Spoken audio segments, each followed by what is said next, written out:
el por qué no recibimos lo que pedimos. Pensamos que somos dignos y merecedores de grandes bendiciones de parte de Dios. Pero a la hora de recibir, pues no, hay poco o no hay nada. Y en vez de recurrir a Dios en oración y preguntarle respecto a su voluntad, pues nos quejamos. Incluso le reclamamos a Dios, le reprochamos su falta de fidelidad, lo cual no es así. El libro de Josué, el simple hecho de que hayamos leído ahí, hermanos, nos debe ubicar en un contexto de victoria. Amén. En un contexto de triunfo, en un contexto de conquista, de expansión, porque esa fue la tarea, fue el tiempo de liderazgo de Josué después de que murió Moisés. Ustedes recuerden que a Moisés Dios no le permitió seguir adelante en esta segunda etapa del pueblo de Dios, que era la conquista de los territorios ocupados por los cananeos. ¿Quiénes eran los cananeos? Pues eran muchos pueblos, muchas tribus, pero todas tenían en común que eran pueblos paganos, pueblos sumidos en la maldad, pueblos con los cuales Dios ya había agotado toda oportunidad, toda posibilidad de salvación. Dios de muchas maneras ya había tratado con ellos para que se arrepintieran, pero pues obviamente Dios pues, no los iba a forzar, y la maldad pues se estaba multiplicando, se había multiplicado mucho. No era la primera vez que esto sucedía. Ya siglos atrás, en los tiempos de Noé, pues ya también Dios había traído juicio sobre toda una generación en los pueblos de aquella época. Dios los había exterminado con el diluvio universal. Entonces, la maldad continúa ya en otra época. Estamos hablando de los tiempos de Josué. Y estos pueblos cananeos ya estaban sumidos en la maldad, y Dios quería usar al pueblo de Israel como un instrumento de juicio para aniquilar, ¿sí?, a estos pueblos paganos. Y Dios quería darles esa tierra, esos territorios al pueblo de Israel, a su pueblo. Entonces, esa era la promesa de Dios, darles esas tierras, y lo único que tenían que hacer era conquistarla, entre comillas. Y lo digo entre comillas porque definitivamente Dios les demostró desde el inicio, cuando cruzaron el río Jordán y tomaron la ciudad de Jericó, pues ¿qué tuvieron que hacer el pueblo de Israel, hermanos? ¿Qué esfuerzo hicieron para conquistar, entre comillas, esa ciudad?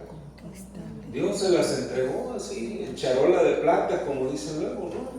O sea, Dios fue quien de una manera sobrenatural derribó esas murallas, y el pueblo de Israel lo único que tuvo que hacer fue tomarla, ¿verdad? Pero está bien, es conquista, pero hay que aclarar lo que es en el nombre del Señor. Amén. ¿Sí? Y es lo único que tenían que hacer. Estos pueblos, aparentemente, estos cananeos eran invencibles por el poderío militar que tenían, por gente curtida en la guerra. Algunas de esas tribus cananeas, de esos grupos, como estos que se mencionan aquí, los refaítas y otros más, tenían entre sus paladines pues gente de gran estatura, ¿no? Recuerdan el caso de Goliat, ustedes se acuerdan de él, pero él no fue el único, hubo muchos gigantes, les decían, por la gran estatura que tenían, y eran grandes guerreros, que no fácilmente alguien se atrevía a enfrentarlos, ¿sí? Pero era todo una apariencia, ¿no? De que eran invencibles. Dios ya había determinado que esos pueblos debían desaparecer de la faz de la tierra. Y el pueblo de Israel, su pueblo, era el instrumento de Dios para aniquilarlos, ¿sí? Pero vamos a ver cómo el pueblo de Dios, el pueblo de Israel, no hizo la tarea, como usted y yo a veces no la hacemos en relación con Dios, con las órdenes que Dios nos da, con sus mandatos. Entonces nos ubicamos en un contexto de que hay lugares, hay territorios que los israelitas no conquistaron, no poseyeron, no tomaron, por varias razones, algunas por miedo o por desconfianza o por incredulidad. Lo cierto es que hay muchos territorios todavía por poseer. Y la mayoría de las tribus de Israel pues se conformaron con un pedacito de tierra, ¿verdad? Acuérdense que ya habían conquistado la otra parte del Jordán antes de Jericó, y pues allí ya se habían dividido, habían echado suerte sobre los pocos territorios conquistados, y obviamente pues eran 12 tribus, ¿verdad? Y pues a la hora de sortear las tierras pues es poco lo que les tocaba, sobre todo a estas 3 tribus que son mencionadas aquí. Entonces, esos cananeos, pues ahí están todavía y ahí estuvieron durante siglos. Se habla de casi 400 años después de Josué, llegando allá a los tiempos de David, del rey David, o sea, 400 años más o menos después, todavía se habla de los jebuseos, ¿verdad? David fue el que echó fuera a los jebuseos, que eran los que ocupaban Jerusalén en esa época. Por ahí está ese dato en la Biblia, si usted la lee va a encontrar que David derrota a los jebuseos que ocupaban Jerusalén. Entonces estamos hablando de muchos siglos después de Josué. Lo que sucede es que muchas veces queremos gozar de las victorias sin que nos cueste ningún esfuerzo, ¿verdad?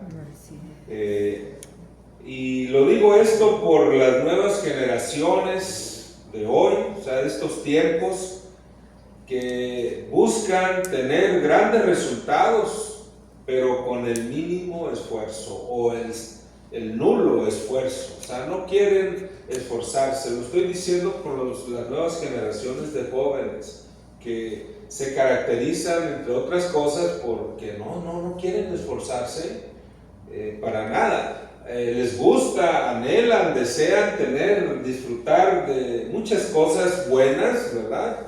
De muchos logros, de muchas bendiciones, pero no quieren hacer el más mínimo esfuerzo para lograrlo. Les voy a poner un ejemplo. Miren, antes, hablando de los estudiantes, la toga y el birrete, ¿saben para quién estaban reservados? Los profesionales. Años atrás, muchos años atrás, Solo la toga y el birrete estaban reservados solamente para los grados superiores, ¿sí? Para los que graduaban de licenciatura para arriba, ¿sí? Licenciatura, maestría, doctorado, todo eso, ¿no? Pero ustedes se fijan que ahora hasta a los niños de preescolar que estudiaron un año ahí en el kinder o jardín de niños, 2 años o 3, algunos van hasta 3 años, ya les ponen hasta su toguita y su birretito, ¿no? Y no se diga ya de la primaria, de secundaria, de la prepa. En realidad, a veces se les envía, más que un reconocimiento, se les envía un mensaje de que es fácil conseguir las cosas, que ya es un gran logro lo que obtuviste, y pues muchos niños o jóvenes pues piensan que ya con eso es suficiente, ya no hay que esforzarse, ya no hay que luchar, y la gran mayoría pues termina desertando de los estudios, ¿verdad?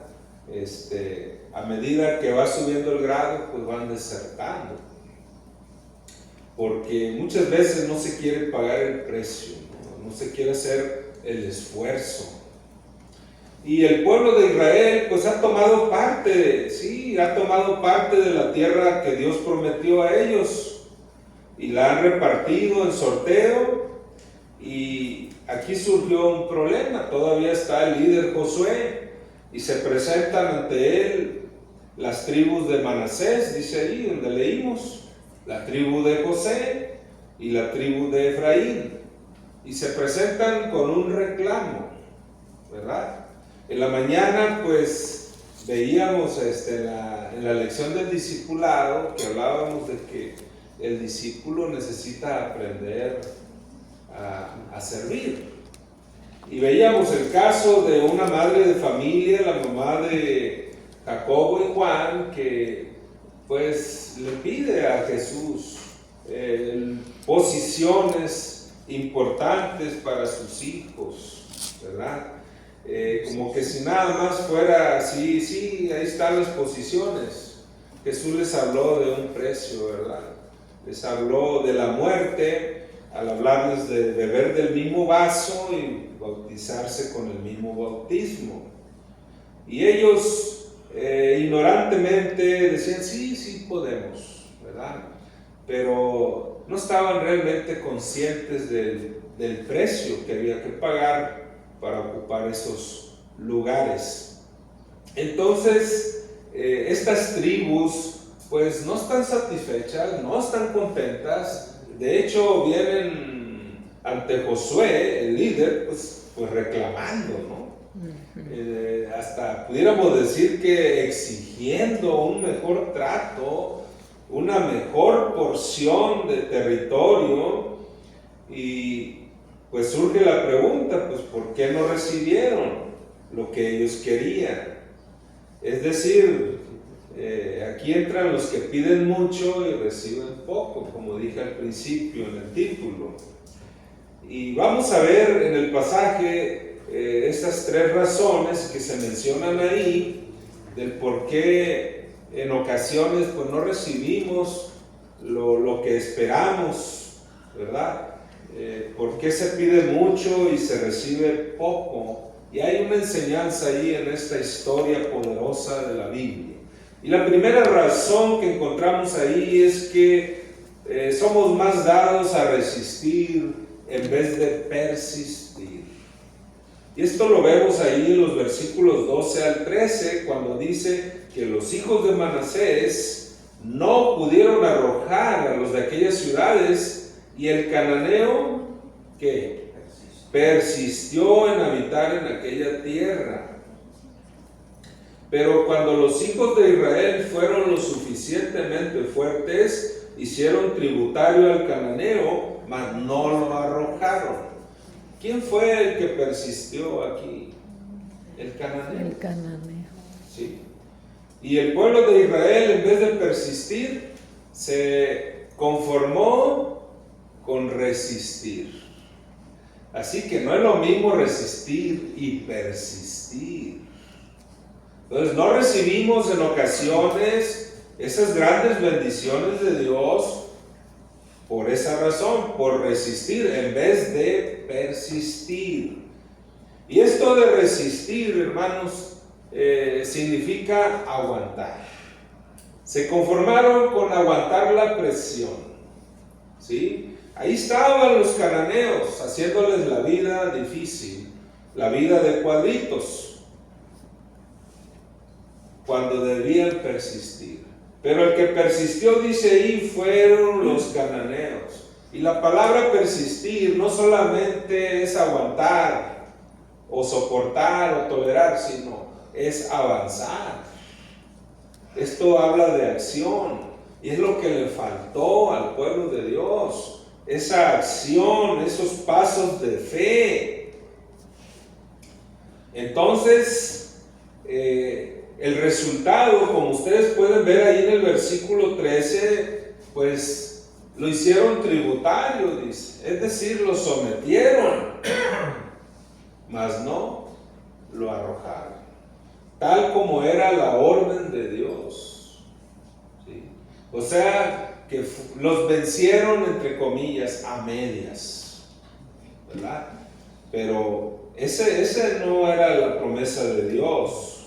El pueblo de Dios no solo debe resistir, es decir, no solo debe defenderse, no solo debe aguantar la presión, también debe persistir, es decir, avanzar, seguir adelante a pesar de las luchas, a pesar de las pruebas. Hay que seguir adelante. El cristiano, la vida de un cristiano así es. Así se caracterizan los verdaderos cristianos, que están continuamente luchando, que son conscientes, como dice el apóstol Pablo, no es que haya acabado ya la carrera, ni que ya sea perfecto, pero una cosa hago, me extiendo hacia adelante, hacia el supremo llamamiento de Dios en Cristo Jesús. O sea, me esfuerzo en seguir adelante, y eso es lo que tenían que hacer estas tres tribus, y eso es lo que nosotros también tenemos que hacer, porque en la lucha espiritual, mis hermanos, no solamente se trata de defendernos, no solamente se trata de aguantar vara, como dicen, se trata de avanzar también, se trata de luchar, ¿sí? Cuando Efesios 6, del 12 al 13, cuando el apóstol Pablo habla de la armadura de Dios, pues habla de una armadura completa, ¿sí? Es cierto, habla de un escudo con el cual, dice, tú te cubres de los dardos que lanza el maligno, el diablo. Pero también Dios te ha dotado de una espada, ¿sí? Así que no puedes estar nada más con el escudo ahí, ¿verdad? Aguante, se te pasa la vida cristiana así nomás, soportando, aguantando los ataques del enemigo. Y yo no creo que ese sea el plan de Dios para nosotros, hermanos. Cuando dice el apóstol Pablo, no tenemos lucha contra carne y sangre, sino contra principados, contra huestes espirituales de maldad. Es porque Dios nos ha dotado también de una espada que es su palabra, ¿verdad? Para que también nosotros vayamos a la ofensiva y no solamente estemos a la defensiva, es decir, nos estemos atrincherando ahí en algún rincón, con el escudo, aislándonos. No, o sea, el cristiano no está nada más para aguantar o resistir, está para que persista, ¿sí? Pero como podemos ver, quien persiste aquí son los cananeos, ¿verdad?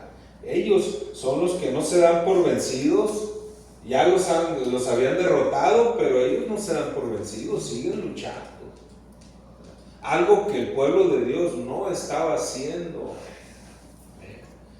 Y miren, en la vida práctica, ¿quiénes son los más aferrados? ¿Verdad? Les voy a poner un ejemplo.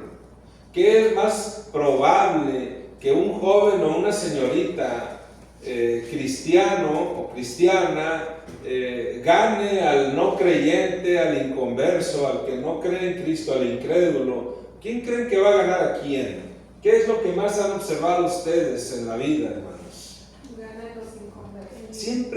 Casi siempre se llevan a las muchachas, a los jóvenes creyentes, se los llevan al mundo.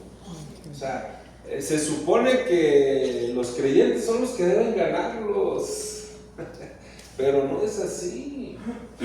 O sea, como iglesia hemos perdido jóvenes, ¿verdad? Y por más que les decimos y les advertimos, no, pues no escuchan, ¿verdad? Se les hace fácil, y casi siempre me meten esa llave, le meten esa llave al pastor con ese argumento de que lo voy a ganar, lo voy a traer a la iglesia, pastor, no se preocupe, ¿verdad? Pues yo voy a seguir adelante. Pues lo tienen nada más como un deseo, porque con el tiempo vemos, lo perdemos al joven cristiano, ¿verdad? Porque si algo tiene el cananeo es que persiste, ¿verdad? Algo que los cristianos no hacen. Entonces, esa es la primera razón, ¿verdad?, que podemos ver aquí en esta historia del por qué se pide mucho y se recibe poco, porque no persistimos. Resistimos, pero no persistimos. Y esto tiene que ver, sí, con la oración, pero tiene que ver también con la acción. En segundo lugar, en esta historia poderosa que vemos aquí, en este libro de Josué 17, del 12 al 18, también vemos una segunda razón del por qué no se recibe, por qué se recibe poco, se pide mucho y se recibe poco, y es por reclamar en vez de actuar. Miren los versículos 14 y 15, y los hijos de José, o sea, ya no se habla de los de Manasés, ahora se menciona, los hijos de José hablaron a Josué diciendo: ¿por qué nos has dado por heredad una sola suerte y una sola parte, siendo nosotros un pueblo tan grande y que Jehová nos ha bendecido hasta ahora?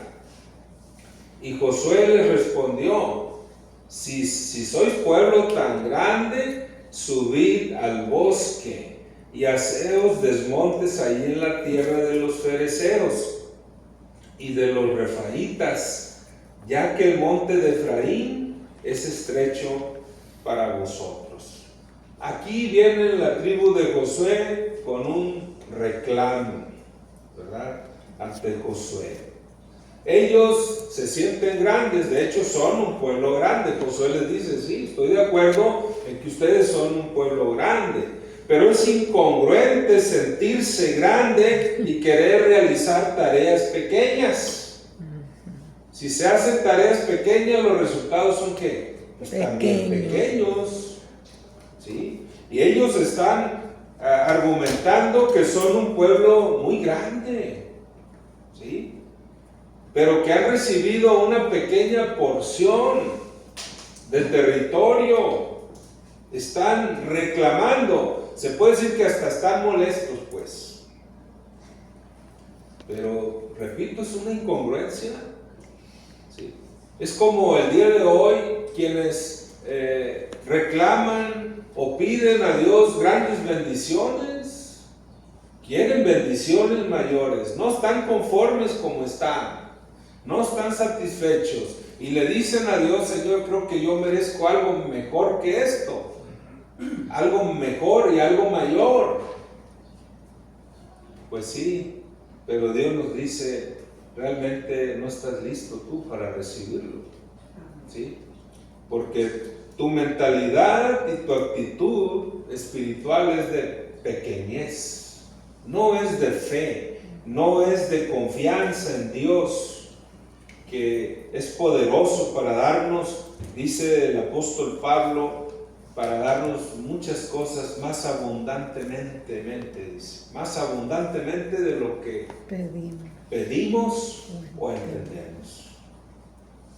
Así que esa es otra razón por la que recibimos poco cuando estamos pidiendo mucho, porque estamos reclamando en vez de actuar. Es incongruente creer en las bendiciones de Dios y reclamarlas sin ningún compromiso. Algunos movimientos religiosos modernos apelan mucho a esto, a a que debemos reclamarle a Dios, a que debemos nosotros decretar, a que debemos exigir. Y hay quienes dicen, y no aceptes un no de parte de Dios como respuesta.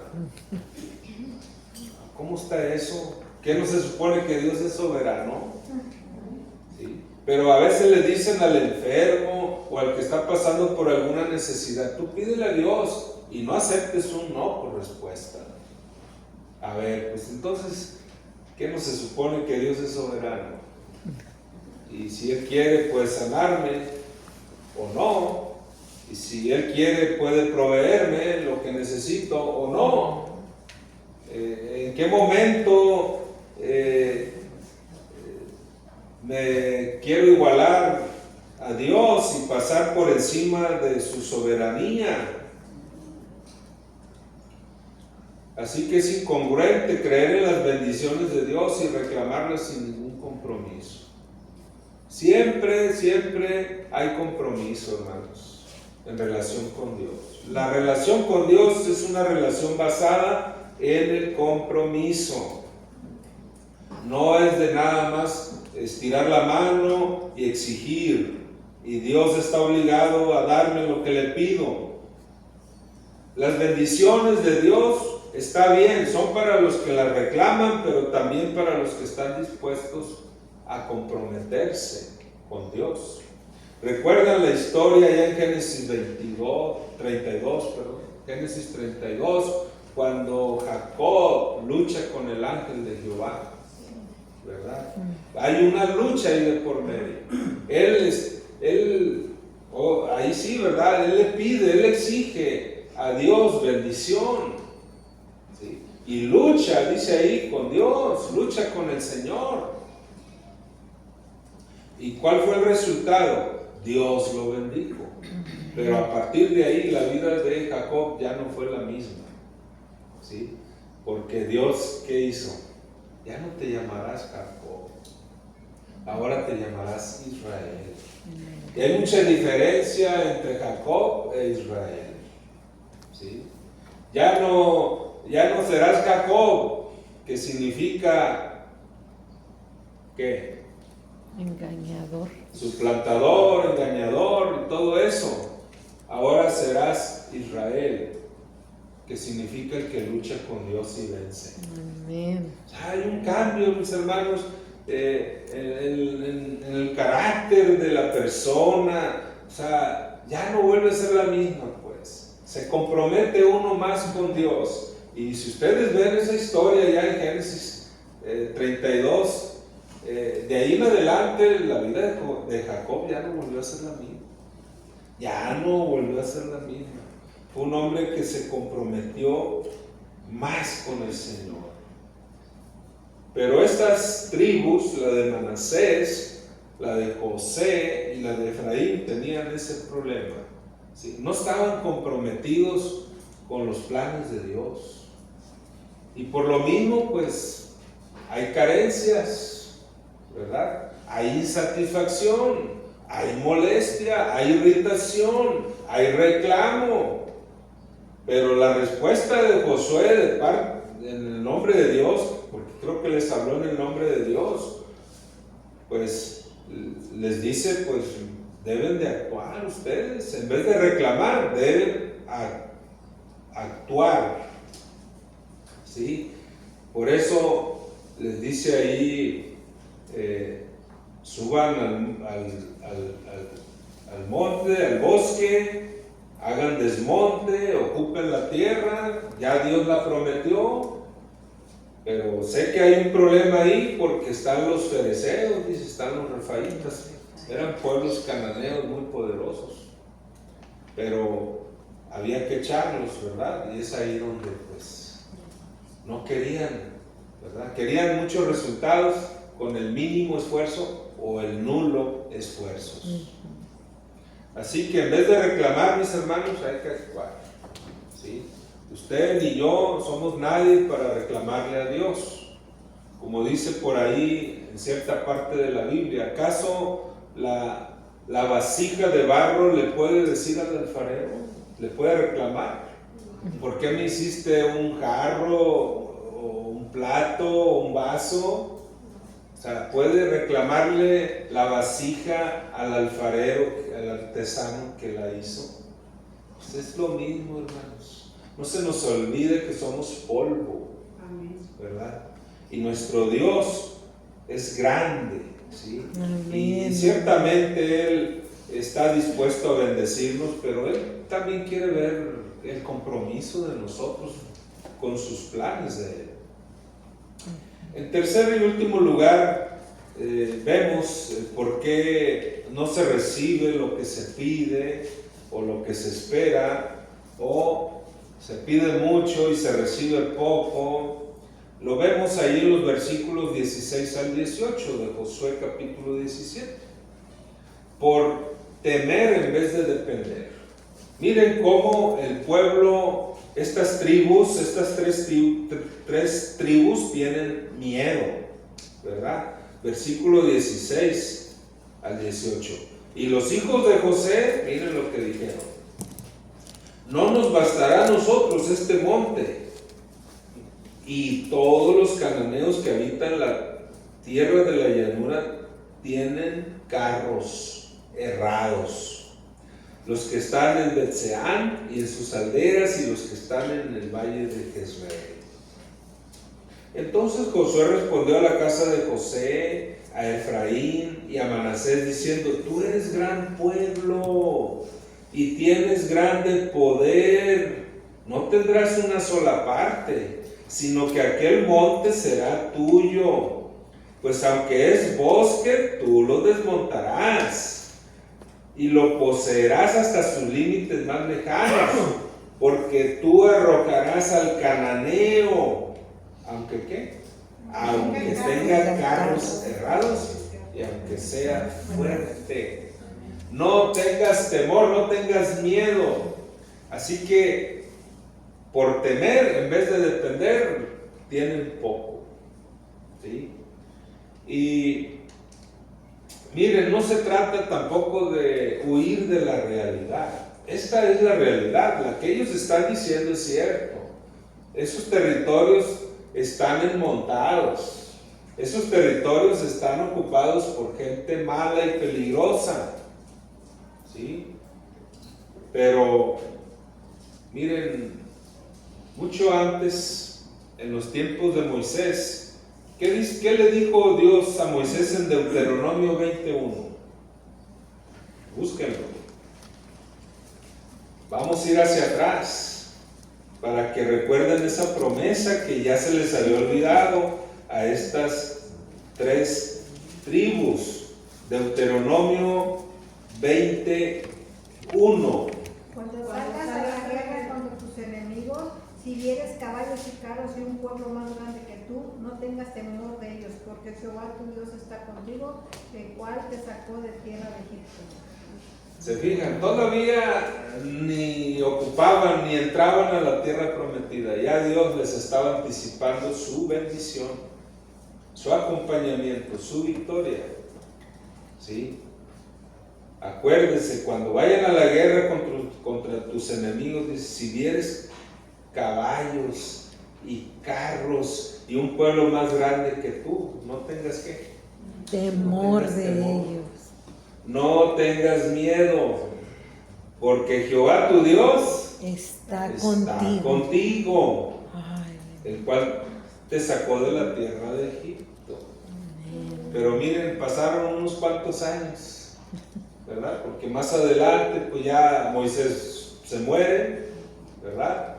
Y es nombrado Josué, empieza la conquista, a unos cuantos años y ya se les borró esta promesa de Dios. Ahora están argumentando ellos, cuando Josué les dice, pues conquístenlos. Se te hace fácil, pues ¿qué no estás viendo? Que esos territorios están ocupados por gente muy poderosa, que tiene caballos, tiene carros errados, que nos superan en número, que nos superan en poder, son invencibles. Ya se les había olvidado que lo que Dios había La dicho. promesa. que el Señor iba a estar con ellos y que les iba a dar la victoria, que no les tuvieran temor.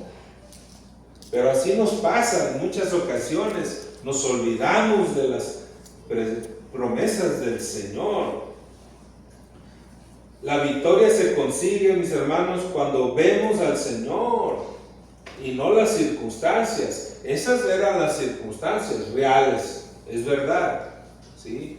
A cualquier otra persona le causaría pavor, pero a alguien que confía en Dios, que está cimentado en Dios, pues eso no lo ve como un obstáculo, lo ve como una oportunidad para que Dios se va a glorificar ahí. Amén.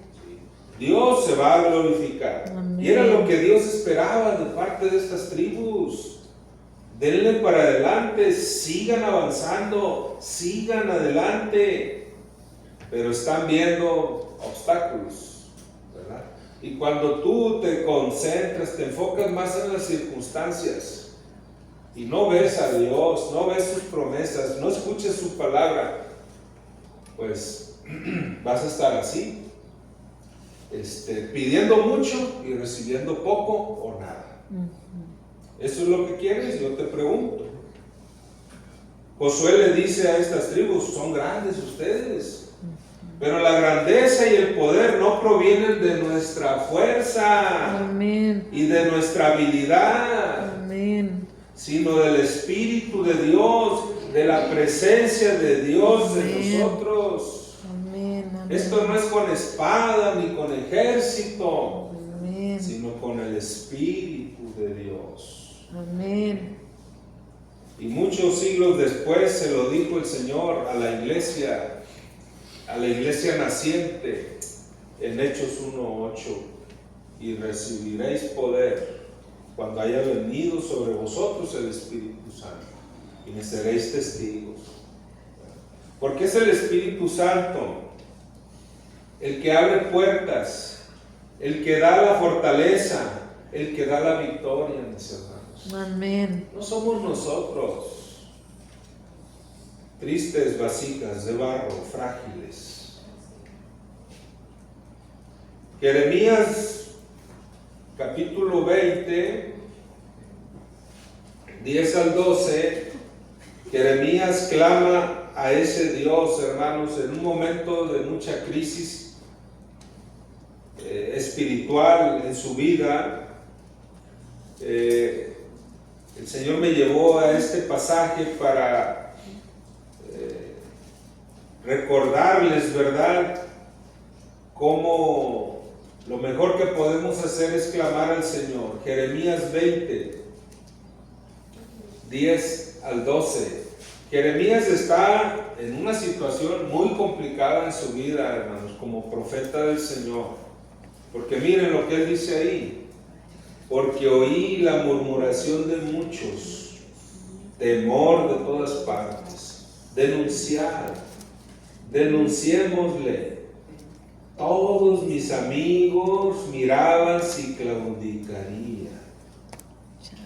Quizás se engañará, decían, y prevaleceremos contra él, y tomaremos de él nuestra venganza. Pero miren, ¿qué hizo él? ¿Qué convicción mostró este hombre? Mas Jehová está conmigo como poderoso gigante. Amén. Por tanto, los que me persiguen tropezarán y no prevalecerán. Serán avergonzados en gran manera, porque no prosperarán. Tendrán perpetua confusión que jamás será olvidada. Oh Jehová de los ejércitos, que pruebas a los justos, que ves los pensamientos y el corazón, vea yo tu venganza de ellos, porque a ti he encomendado mi causa. Eso lo hizo Jeremías en otra época, y eso es lo que tenían que hacer estas tribus. Eso es lo que nosotros tenemos que hacer, es encomendar al Señor nuestra causa. En vez de temer, depender del Señor, de este poderoso gigante, que así lo describe Jeremías. una manera figurada de decir, nuestro Dios es invencible. Amén. ¿Sí? Pero no, pues estas tribus veían a los cananeos como invencibles. Si el invencible es Dios, Amén. no ellos. Pero se dan cuenta cómo cambiaban la óptica, la manera de ver la vida. ¿Sí? Porque cuando alguien ya se derrotó a sí mismo, se siente fracasado, derrotado, pues ya no está viendo a Dios, está viendo a sí mismo y está viendo las circunstancias. Y aquí se trata de ver solamente al Señor. Como dice su palabra allá en Hebreos 12, ¿verdad? Puestos los ojos, corramos con paciencia la carrera que tenemos por delante. Puestos los ojos en Jesús, el autor y consumador de la fe. Porque la victoria, mis hermanos, la victoria no depende de nuestras armas. Amén. No depende de nuestras habilidades, depende del poder de Dios. Amén. Primera de Samuel 17:45, vemos ahí aquella otra historia poderosa cuando David, el joven David, enfrenta al gigante cananeo filisteo Goliat. Cuando todos tenían miedo a enfrentarlo, incluyendo al mismo rey Saúl, cuando todos tenían temor, este joven llamado David decidió en el nombre de Dios enfrentar a ese paladín de los filisteos. Y cuando se acerca para quedar frente al gigante Goliat, ¿qué le dijo David? Ahí hizo una declaración muy hermosa y poderosa. En 1 Samuel 17:45. Tú vienes a mí con espada y lanza y jabalina, mas yo vengo a ti en el nombre de Jehová de los ejércitos, a quien tú has provocado. A ver quién puede más. El invencible, pues ¿quién era ahí? Goliat. Pues si hubieran hecho una encuesta entre todo el ejército de Saúl, el ejército de Israel, pues todos hubieran dicho, pues el invencible es Goliat. Así es. Porque él, aparte de su estatura, pues mira sus armas, ¿verdad? Observa su espada, observa su lanza, observa su jabalina, está armado hasta los dientes. Pero David no estaba viendo eso. Bendito. De hecho, se lo echó en cara a Goliat. Tú vienes confiando en que traes todo eso. Pero yo vengo en el nombre de Jehová. Amén. ¿Qué más necesitaba? ¿Sí? Es decir, David en ese momento vio a un gigante derrotado, caído. Porque David estaba viendo al Señor. Amén. Así que concluyo, mis hermanos. Pedimos mucho y recibimos poco. ¿Por qué no recibimos lo que pedimos? Pues por resistir en vez de persistir, por reclamar en vez de actuar y por temer en vez de depender. Y hago yo un llamado, una exhortación. Todos necesitamos persistir, necesitamos actuar por fe, caminar por fe y necesitamos depender. Amén. Depender Amén. de las promesas del Señor, no olvidarlas, que el Señor está con nosotros y nos acompaña. Amén. Vamos a orar. Y mientras estamos en actitud de oración, si tú estás pasando en este momento por un momento de lucha, de fuerte lucha, dificultades, pruebas, angustia, tribulación, no sé, estás pasando por un momento complicado, mi exhortación es a que vengas al Señor y lo veas a Él y permitas que Él sea quien te acompañe y te encomiendes a Él y esperes en su victoria. ¿Sí? Y puedas tú ver la obra de Dios a tu alrededor. No veas las circunstancias, no veas las circunstancias, ve a Dios ahí, ve a Dios obrar. Esa es la invitación que te hago. Y confía en Él, espera en Él, y verás cómo Dios manifiesta su poder Amén. contigo y sobre tus circunstancias difíciles que están viviendo. Oremos. Nuestro buen Dios y Padre, confiamos en ti. Amén, Señor. No confiamos, Señor, en nuestras habilidades, nuestra fortaleza, Amén. Amén. juventud o sabiduría humana. No, Señor. Nuestra confianza está en ti. Amén. Y si alguien aquí, Señor, está pasando por un momento así como estas tribus de insatisfacción, de irritación, de reclamo y en ocasiones hasta de molestia, porque es poca la bendición, Señor, que se está recibiendo. Pero no es porque tú no seas capaz de bendecirnos de una manera más grande, sino aquí hemos aprendido, Padre, que se trata de avanzar, caminar en fe y esperar en ti. Amén. Permite, oh Dios, que hoy, si alguien no había visto las cosas de esta manera, que tu palabra haya penetrado hasta lo más profundo de su corazón y el entendimiento, Señor, se haya abierto.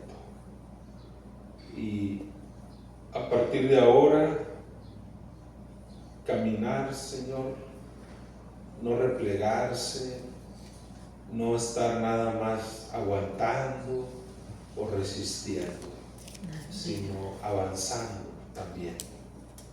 Porque nosotros, dice tu palabra, no somos de los que retroceden, sino de los que tienen fe, de los que avanzan, Amén. de los que triunfan en tu nombre. Amén. Amén.